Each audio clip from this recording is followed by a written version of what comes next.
Here to talk more about it, former U.S. Marshal and former Department of Homeland Security Senior Manager Art Roderick.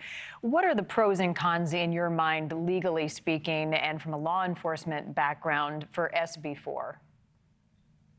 I mean, this has really been done on a regular basis throughout the country on all these task forces that the federal government has. They specially deputize state and local officers to assist them with their mission.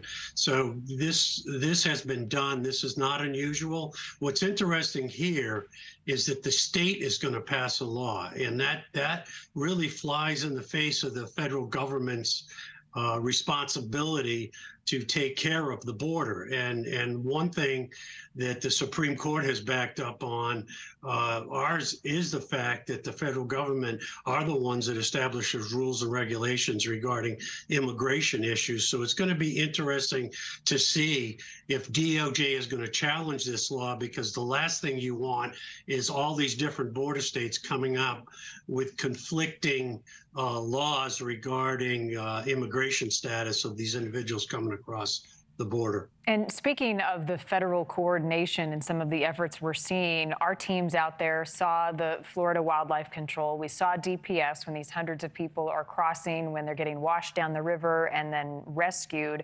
But what we did not see when this was happening was much of a presence from Border Patrol by the federal agents. Why is that?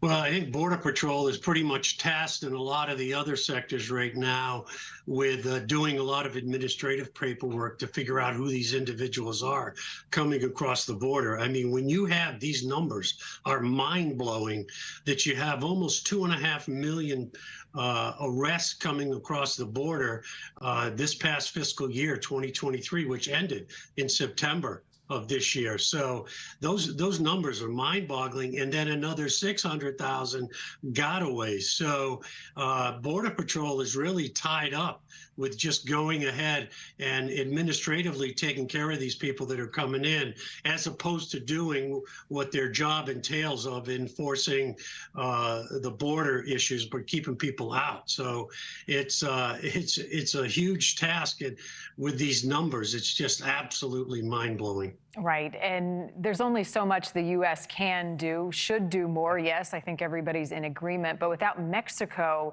handling their part of this problem, it's hard to push forward. Do you foresee that changing?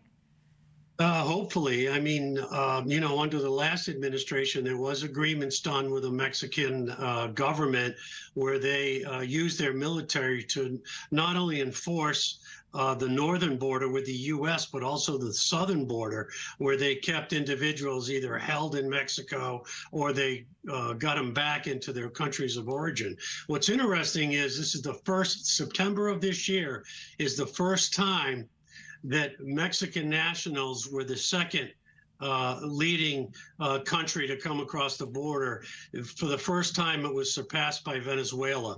So it's interesting how the demographics of who's coming across the border, and we've seen there's 230 different countries that have come across this border in the past 3 years. Right. And drugs, a big increase crossing the border as well, thanks to the cartels. Art, I'm out of time, but thank you as always for joining us. Art Roderick, appreciate it. Thank you for watching. Go to newsnationnow.com to find NewsNation on your television provider. And don't forget to click the red subscribe button below to get more of NewsNation's fact-driven, unbiased coverage.